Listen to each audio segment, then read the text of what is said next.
Ayan mga kalitar, magandang hapon sa inyo lahat. So maulang araw, hindi tayo makagala mga kalitar sa paghahunt. Kaya ngayon, nahuli tayo mga kalitar na ayan mga kalitar, gagambang bahay. So ito yung pagbabakili natin ngayon, ano? Itong gagambang bahay na to mga kalitar, ayan, ayan gagambang bahay yan mga kalitar. So imamatch natin siya dito sa, ito nakakita tayo. Nilalagyan natin ng load. So itong maliit na to mga kalitar, lalagyan natin siya ng load. At siya nating ibabakels natin dito sa gagambang bahay. So dalawa yung lalagyan natin ng gagamba ng load, dalawang gagambang bahay. Pero yung Tagalog mga kaltar, hindi natin lalagyan. So partida mga kaltar kasi gagambang bahay nga, di ba? Hindi masyadong tumalo na mga kaltar.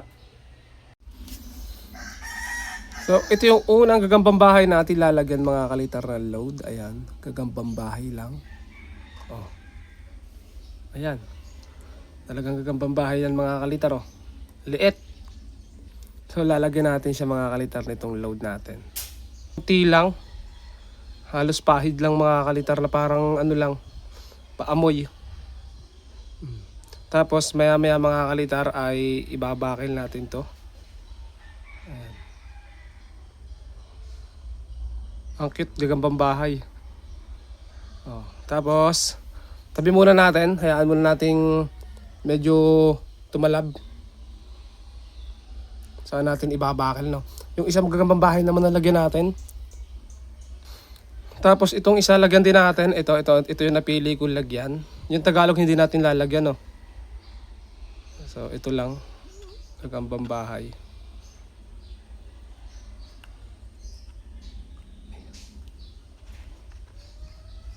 Lagyan natin to ng load. Konti lang din. Medyo malaki to. Tingnan natin kung babakil, no?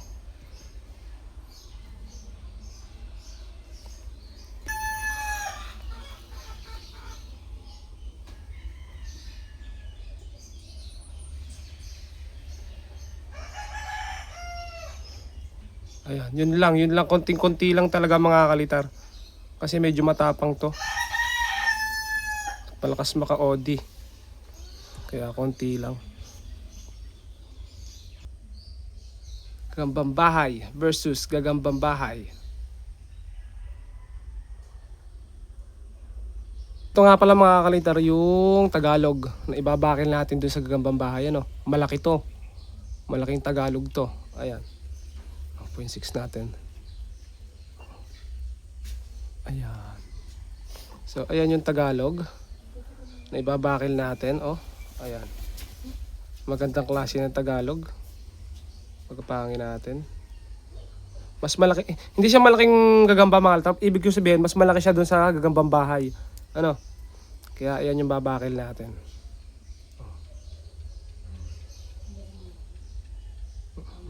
Gaalis pa ng sapot. Okay, update ko na lang kayo mamaya pag ibabakil na natin. So, ayun mga altar, antayin natin yung yung talab ng ating G-load, saka natin umpisan yung battle ano. So, patalabin lang natin ng konti. Update ko na lang kayo pag umpisa na natin.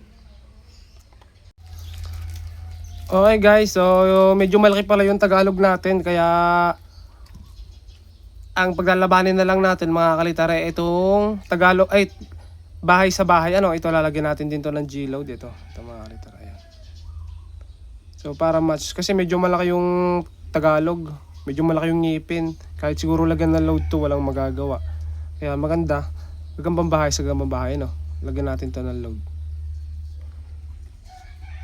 So ito, silang dalawa yung babakil natin. Gagambang bahay sa gagambang bahay na may G-load.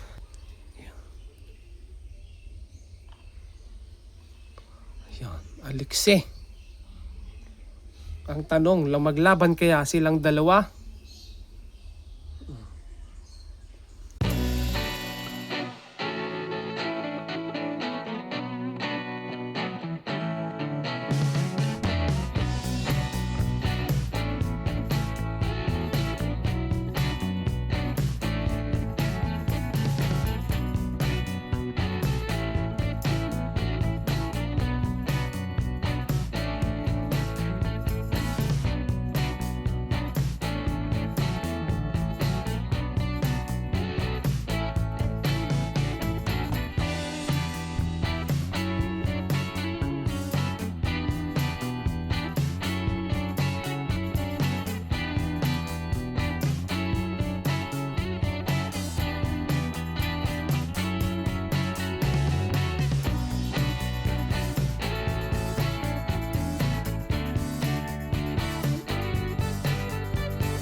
Mga kalitar, itong ating gagambang bahay na black.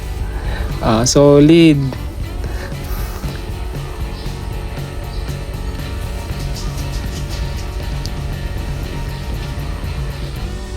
Okay guys, ito yung isa. Yan yung ating nilagyan ng G-load na nanalo, no? Ngayon naman, lalaban natin sa Tagalog. Medyo malaki lang yung Tagalog natin, mga kalitar. Ayan na mga kalitar, ayan na. Uy! Uy, ganda na laban mga kalitar. Kinagat-tagat, nagkagatan. Uy, sige lang. Ang laki ng Tagalog, yari.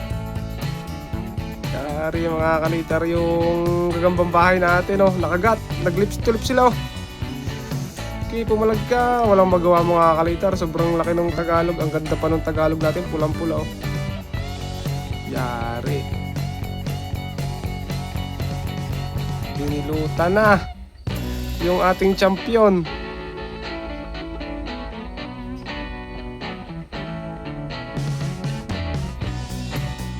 Tew, tew, tew, tew. Napalag pa, oh, napalag pa. Kaso umikot na yung Tagalog, wala na to. Ayun, bilot. Lot B. Tew, tew, tew. Wala nagawa mga kalitar yung gagambang bahay nating champion. Ayan, Tagalog. Grabe yung Tagalog na to, no? Ang ganda ng kulay ng Tagalog, oh. Kita nyo mga kalitar, oh. Astig.